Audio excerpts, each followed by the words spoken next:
You're listening to the Kitchen Confession Podcast with Chef Mary Mamalidi. Hello, it's producer Matt here with another Kitchen Confession cut for time. This month we've been working hard on some new stuff, some things that we haven't really done before. Typically, we like to keep Mary in the studio and I strictly edit everything that comes out of there. However, we decided to get out of our comfort zone a little bit and try sort of a live-ish demo kind of thing with our friend Kelly Carter from the June 11th episode. Kelly gave us a really great recipe for a fresh sort of summer salad, and we thought we'd try it out. So if you want to hear how that went, tell us what you think.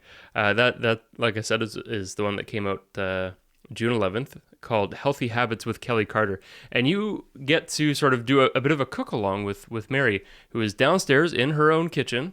And if you want to listen along and, judge her on how squeaky her cabinet doors are and things like that, go check it out. It was a fun, different sort of edit. And like I said, kind of live-ish. But yeah, we've been trying all kinds of new stuff this month. But you're not really here for that. You're here for Cut for Time. This month, we had Kelly Arujo, who's a self-described foodie. And typically on the podcast, we do try and keep things specifically about food, but we do let people talk a little bit about other things that they're into. And for Kelly, who is a celebrity stylist, that's hair. So we trimmed some of the haircuts for time, but for people like me who are bringing back the 70s style thanks to the lockdown, I've got a real mop on top because I haven't seen my barber in about 3 months. So Kelly's got some great tips if you are looking to maybe style your own hair or become a stylist yourself. What advice would you give to someone, interested in becoming a stylist? I would say work really hard. I think a lot of the time, we were talking about this before you started recording, about how much work that things take. Like when you see someone at a certain point in their career, they've made it past certain hurdles. You don't see what those hurdles were. You don't see how many sleepless nights or how many long days those people put in. You just see, oh, this person's like doing really well. And you think it looks easy because that person has worked really hard to make it look easy.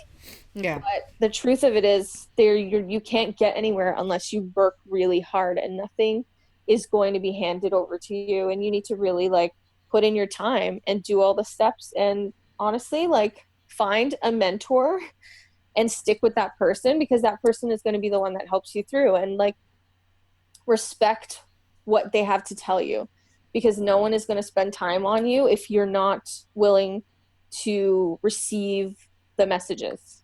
Yes, you can do things your own way, but I really truly believe you have to learn it a certain way first before you can put your own twist on things. So learn the basics.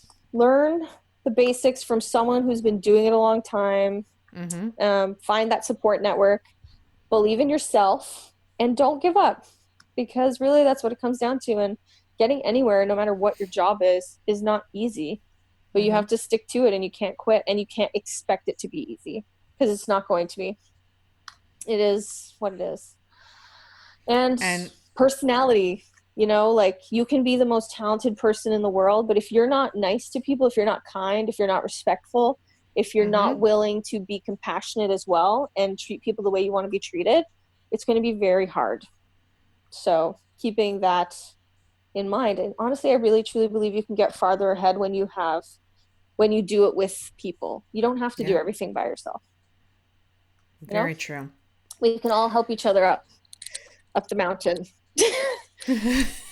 Those really... What's the number one style tip that you're always being asked about?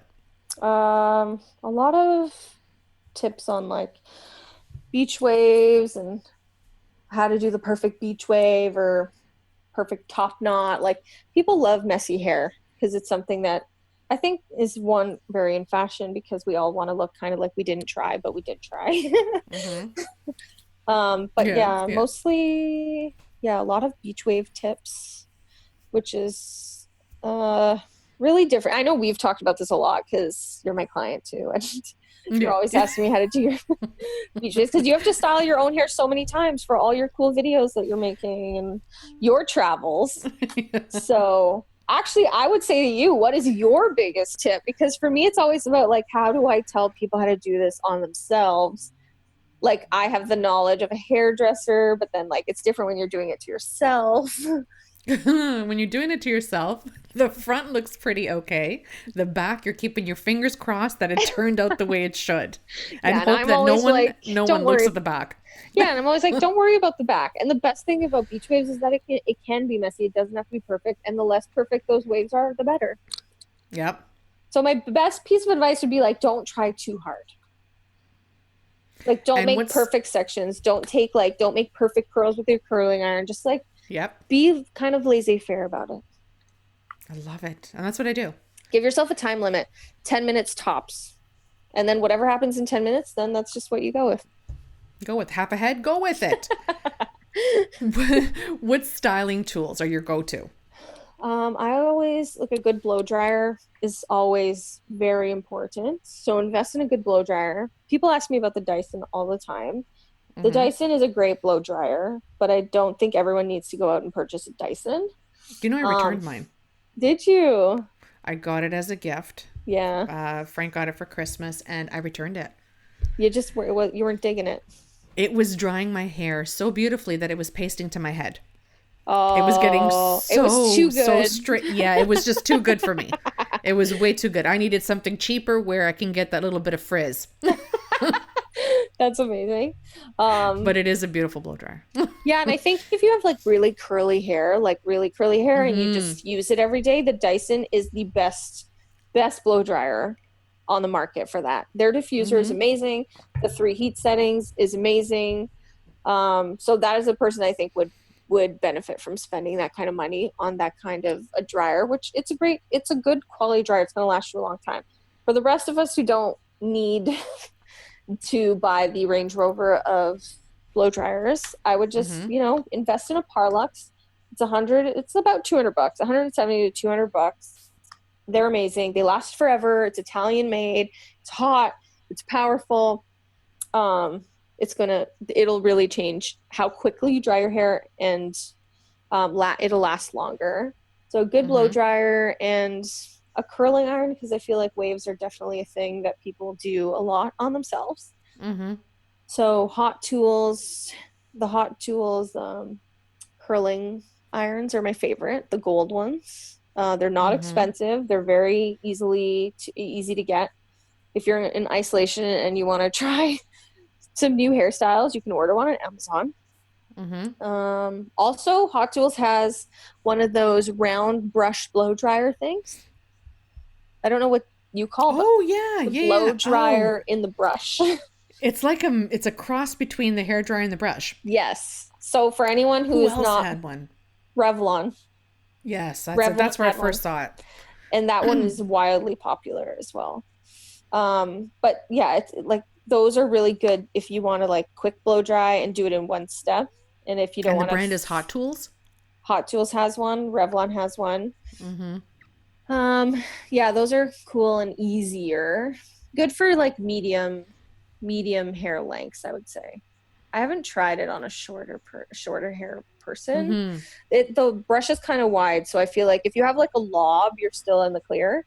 But anything shorter than that, I think might not be worth it, because I don't think it'll really grab well. Those are great tools, and a good flat iron. But I always tell people, like, get your flat irons at Winners.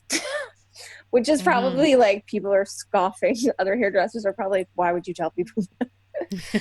But because they have like very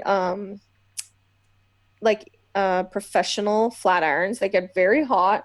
You don't need anything more than that. I really feel like sometimes when clients get their hands on like hairdresser quality, like true hairdresser quality flat irons, that's when like there's problems, because that's when they fry their hair. Yeah, people are just not as gentle with it as we are. Like, people like to squish the plates together really hard and like hold it really long until the steam starts steaming. It literally makes me like cringe. Like, it's just like a quick pass. Just quickly, don't hold it. Just like one pass, 2 passes max. Like, you shouldn't have to pass the flat iron through your hair that quick and gentle, people. Quick and gentle. This month, I also really enjoyed Chef Mike Gamon's episode. He's a chef at St. Martha's Brasserie, and that's in Orleans, Ontario. Putting together his episode really, maybe take a beat and take a little bit of a closer look at what I'm, wasting in the kitchen, maybe how I can gain a bit of a deeper respect for my food. I had picked up a pork shoulder at the supermarket, and as you're butchering that down into the cuts that you want to use, normally I would just throw away that fat cap. But after listening to Chef Mike's episode, I kind of thought, okay, this was an animal and I want to use all the parts that I can. And so, let's kind of take a look. What else can we use this for?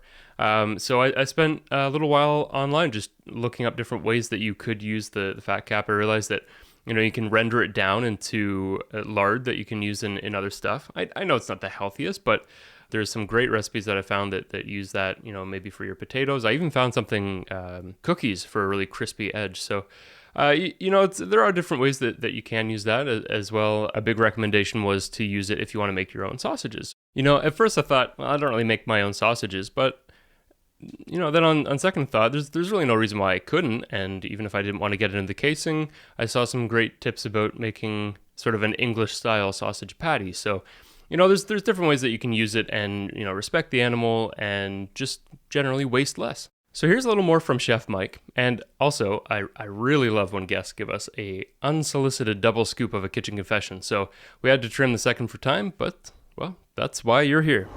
So you're combining that French-Canadian cuisine, with other. Well, mainly like French, like we'll confit the duck like they do in France, right? Like with the traditional techniques, all that kind of stuff, like curing and then doing a confit and all that kind of stuff, right? But okay, so for people who don't know what confit is, so confit is cooked in its own fat or a fat.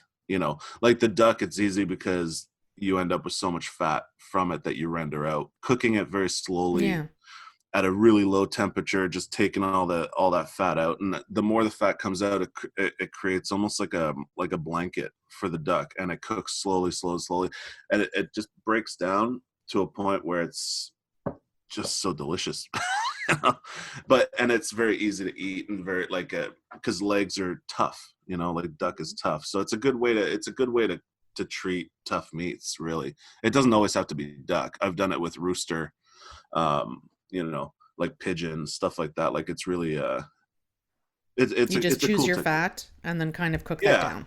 Yeah, because duck, you're lucky. It's like a built-in fat, right? Like there's a lot of fat to duck, but other animals don't always have that much fat, so you have to borrow. But duck fat's usually a good place to start. Or I've done it with some pork fat, stuff like that, some beef tallow. Okay, no, wait. I think I just heard you say pigeon. Yeah. Okay, talk to me about what does pigeon even taste like?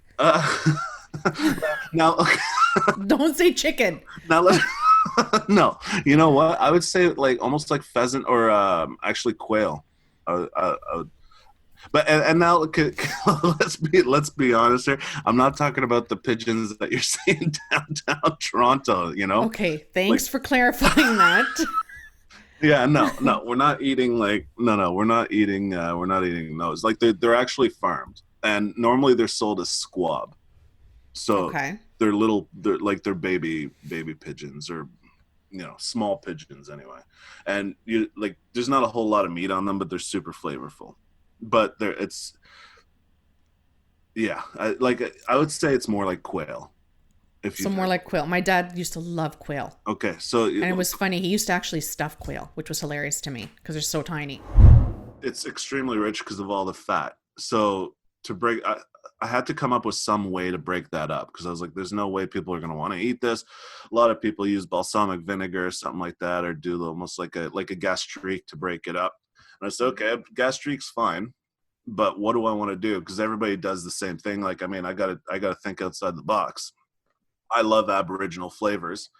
So I said, okay, well, why not use spruce? So I made a spruce gastrique. There you go. Breaks it up. So you get almost like a citrusy kind of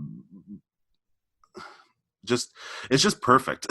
I've tasted it, and that's the thing. Like the spruce, you let me sample that on its own, and I can't tell you how delicious, even to kind of pinpoint what the flavors were. There wasn't one that overpowered the other. It blended so well, and it had this nice finish to it. And I mean, admittedly, when you think of spruce, you think of it's going to be like really earthy and really, it's not. No, it's the opposite very of that. aromatic, citrusy, Yeah. refreshing. It's bright, really. And I'll tell you, you know what? You want one of my confessions? I'll tell you what one of my confessions is. Tell me. So as a kid, my mother used to give us this warm, I for the life of me, I can't find it, and I can't remember what it's called or what, but anyway, it was a warm cough syrup that my mom would get us. And it came in this like really sketchy wine bottle. I'm pretty sure some guy down the road made it. I don't know. But and it was spruce. Like it was a spruce, almost warm cough syrup that you drank. It was really strange. It was probably an alcohol or something. Who knows?